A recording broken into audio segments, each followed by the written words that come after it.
बिस्मिल्लाहिर्रहमानिर्रहीम। Computer science second year, lecture 30। आज हमने जो टॉपिक डिस्कस करना है ये डेटाबेस एनॉमलीज़, जो नॉर्मलाइजेशन का ये चैप्टर है, तो उसका जो फर्स्ट मेन टॉपिक है ये डेटाबेस एनॉमलीज़, इसको हमने आज डिस्कस करना है। इसमें डेटाबेस एनॉमलीज़ को 3 नॉर्मल फॉर्म्स जो हैं उसकी मदद से हम रिमूव करते हैं। तो आज हम डेटाबेस एनॉमलीज़ को डिस्कस करते हैं, फिर हम जो नॉर्मल फॉर्म्स हैं वो वन बाय वन पढ़ेंगे। तो नॉर्मलाइजेशन जो है उसके लिए उसमें जो एनॉमलीज़ होती हैं तो डेटाबेस एनॉमलीज़ इन्हें कहा जाता है। 3 एनॉमलीज़ होती हैं जो हम इसको स्टार्ट करते हैं। 3 एनॉमलीज़ होती हैं इसमें डेटाबेस के हवाले से: इंसर्शन, मॉडिफिकेशन, डिलीशन, कि जिसको हम रिमूव करते हैं। ये एनॉमलीज़ असल में होती क्या है, इसकी डेफिनेशन में हम देखते हैं कि एनॉमलीज़ से मुराद होते हैं प्रॉब्लम्स, एरर्स जो डेटाबेस की टेबल्स में मौजूद होते हैं। हम डिफरेंट टेक्निक्स की मदद से उनको रिमूव करते हैं ताकि जब डेटाबेस का स्ट्रक्चर हम डेवलप करें तो वो प्रॉपर होना चाहिए, उसमें कोई एनॉमली, कोई एरर, कोई उसमें प्रॉब्लम ना हो।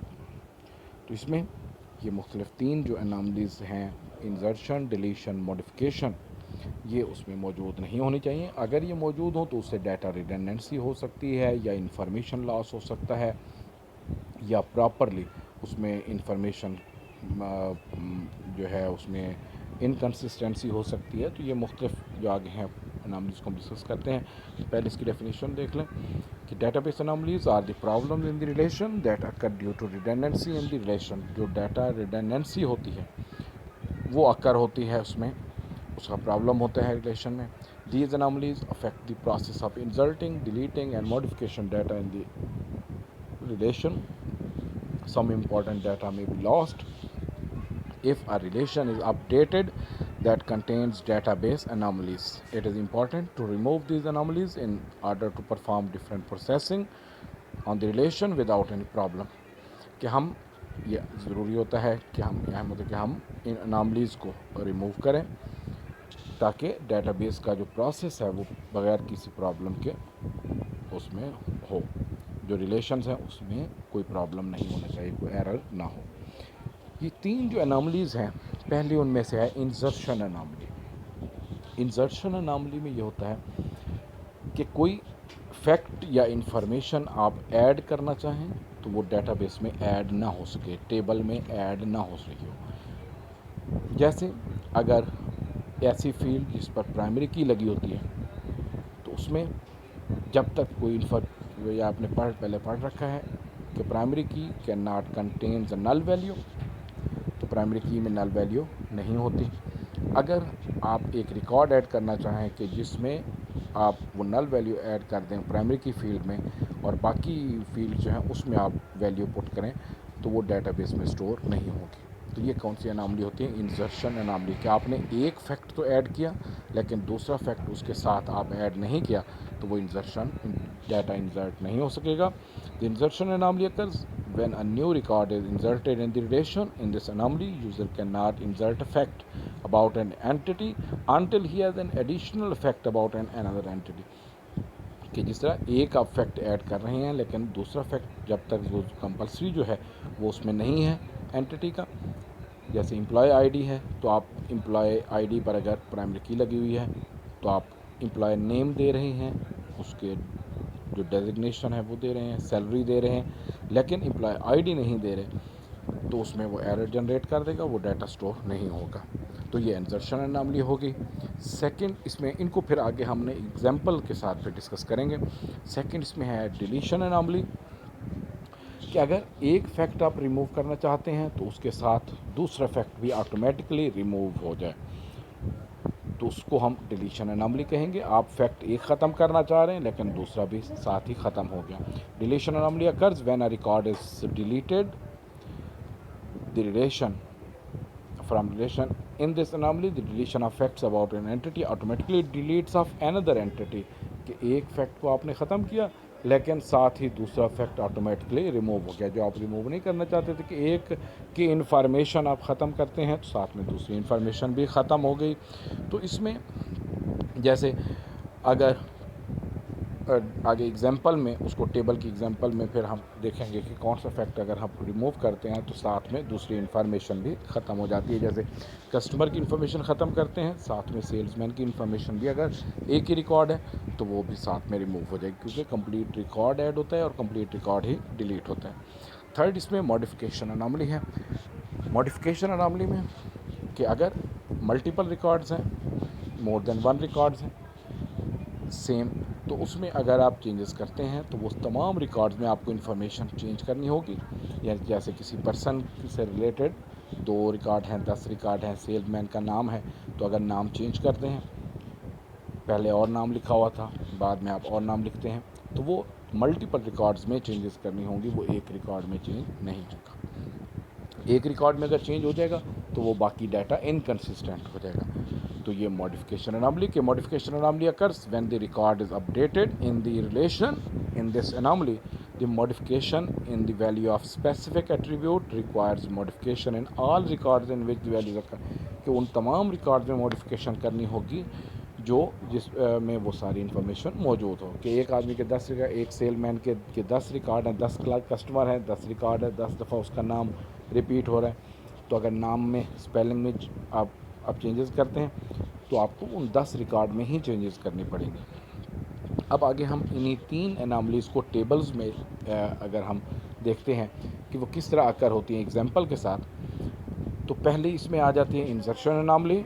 तो इसमें Suppose a new salesman Abid joins the company and is assigned the north region। अब ये टेबल एक नीचे बना हुआ है जिसमें customer ID, name, salesman and region. Customers हैं डिफरेंट, उनके आईडी दिए हुए हैं, उसके अलावा नेम उनके दिए हुए हैं। सेल्समैन है कि हर एरिया में एक सेल्समैन जिस तरह है। अब यहाँ पर एरिया वाइज जो रीजन बनाए हुए हैं उनमें साउथ, वेस्ट, ईस्ट ये बनाए हुए हैं। अगर हम एक सेलमैन की इन्फॉर्मेशन, अभी हमने सेलमैन नॉर्थ रीजन में हमने अपॉइंट किया हुआ है, या डिफरेंट यहाँ पर इस रीजन में आप प्रोविंस भी लिख सकते हैं कि नाम लिख सकते हैं, जैसे पंजाब है, सिंध है, KPK है, बलूचिस्तान है, तो वो आप ये भी लिख सकते हैं। तो अगर किसी एक रीजन में एक सेलमैन को अपॉइंट किया है, अभी उसका कोई कस्टमर नहीं है, तो इसमें आप अगर नाम आप जैसे एक और रिकॉर्ड नीचे अगर ऐड करें कि उसमें सेलमैन के कॉलम में आप लिख लें इसमें आबिद, और वो रीजन में आप लिख लें नॉर्थ, तो अगर आप रिकॉर्ड सेव करने की कोशिश करेंगे तो नहीं होगा। क्यों? कि कस्टमर आईडी जब तक नहीं देंगे, क्योंकि इस पर प्राइमरी की लगी हुई है, यहाँ पर आप देखेंगे कि इसमें अंडरलाइन है कस्टमर आईडी, तो primary key field cannot contain the null value. तो जब तक कस्टमर आईडी की इन्फॉर्मेशन या कस्टमर की इन्फॉर्मेशन नहीं होगी, उस वक्त तक सेलमैन की इन्फॉर्मेशन स्टोर नहीं हो सकेगी। तो ये क्या होती है? इंसर्शन एनॉमली, कि एक फैक्ट तो है आपके पास लेकिन दूसरा फैक्ट नहीं है, तो आप वो इन्फॉर्मेशन सेव नहीं कर सकते। सेकंड इसमें डिलीशन एनॉमली है कि अगर आप यहाँ पर देखते हैं कि 40 नंबर पर जो कस्टमर आईडी है, 40 कस्टमर आईडी दाऊद, ये सेकंड लास्ट जो रिकॉर्ड इसमें है, उसका सेलमैन है खालिद और उसका रीजन है ईस्ट। अगर इसमें 40 जो कस्टमर आईडी है उसका रिकॉर्ड आप डिलीट करना चाहते हैं, 40 कस्टमर आईडी और दाऊद का रिकॉर्ड आप डिलीट करते हैं, तो यहाँ पर देखिए कि सेल्समैन जो है उसमें खालिद और ईस्ट उसका एक ही कस्टमर है। अगर हम ये दाऊद वाला रिकॉर्ड डिलीट करेंगे तो साथ में ईस्ट और खालिद इसकी इन्फॉर्मेशन भी रिमूव हो जाएगी। तो आप ख़त्म दाऊद वाला रिकॉर्ड करना चाह रहे हैं, लेकिन साथ में क्योंकि खालिद की इन्फॉर्मेशन उसी रिकॉर्ड में है सिर्फ, तो वो भी साथ में डिलीट हो जाएगी, क्योंकि कंप्लीट रिकॉर्ड ही डिलीट करेगा। तो ये क्या होगी? Deletion anomaly. इनको हम, इन प्रॉब्लम्स को हम जब हम नॉर्मलाइजेशन का प्रोसेस पढ़ेंगे तो उसमें हम देखेंगे कि इसी टेबल को हमने स्प्लिट करके 2 हिस्सों में डिवाइड कर देना, ताकि ये एनॉमलीज रिमूव हो जाएं और हमारे पास ये प्रॉब्लम अकर ना हो। तो वहाँ पर हम इसको प्रॉपर्ली डिस्कस करेंगे। अभी हम सिर्फ एनॉमलीज़ को डिस्कस कर रहे हैं कि कौन कौन से प्रॉब्लम आते हैं, इनको सॉल्व कैसे करना है वो हम नेक्स्ट आगे फिर देखेंगे। तो अगर एक इन्फॉर्मेशन जैसे दाऊद की ख़त्म करते हैं तो साथ में खालिद की इन्फॉर्मेशन भी रिमूव हो जाती है। थर्ड इसमें आ जाते हैं मॉडिफिकेशन एनॉमली। मॉडिफिकेशन एनॉमली में क्या होता है कि suppose the salesman Ahmed is reassigned to east region from south, कि जैसे साउथ में पहले अहमद है सेलमैन, तो अहमद के कितने रिकॉर्ड हैं इसमें? 2। साउथ रीजन के 2 रिकॉर्ड हैं। अब अगर इसका नेम चेंज हो जाता है कि अहमद की बजाय मोहम्मद अहमद हमने लिखना है, तो कितने रिकॉर्ड में तब्दीली होगी? 2 में। अगर एक रिकॉर्ड में तब्दीली हो जाए तब भी प्रॉब्लम आ जाए। या अगर हम इस अहमद को किसी और रीजन में अपॉइंट कर देते हैं, साउथ की बजाय ईस्ट में आप कर देते हैं, तो ये दोनों रिकॉर्ड उसके चेंज होंगे, यानी दोनों रिकॉर्ड में साउथ की बजाय ईस्ट आएगा।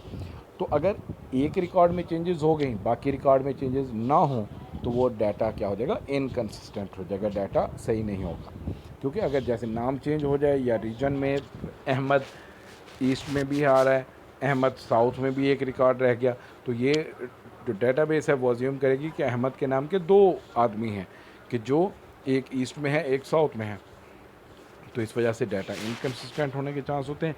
तो ये प्रॉब्लम भी हम नेक्स्ट आगे जो नॉर्मलाइजेशन का प्रोसेस होगा, कि जिसमें टेबल्स को हम स्प्लिट करके 2 हिस्सों में डिवाइड कर लेते हैं, कुछ कॉलम एक में कुछ कॉलम दूसरे में, ताकि डाटा रिडंडेंसी ना हो सके, डाटा की रिपीटिशन ना हो सके और ये एनॉमलीज रिमूव हो जाएं। तो उसको हम डिस्कस करेंगे फर्दर आगे। आज के लेक्चर में बस ये 3 हमने ये एनॉमलीज़ का जिक्र करना था, और इसको आपने जहन में रखना है, क्योंकि आगे हर नॉर्मल फॉर्म के साथ ये तीनों एनॉमलीज़ डिस्कस होंगी। तो आज के टॉपिक को आपने इंतहाई अच्छे अंदाज में इसको समझना है, टेबल्स में उनके प्रॉब्लम्स को समझना है, क्योंकि नेक्स्ट हर लेक्चर में फिर उसको हम बार बार रिपीट नहीं कर पाएंगे, क्योंकि उस लेक्चर को भी हमने डिस्कस करना होगा। तो इस वजह से इसको आज वाला लेक्चर ये खासा अहम है।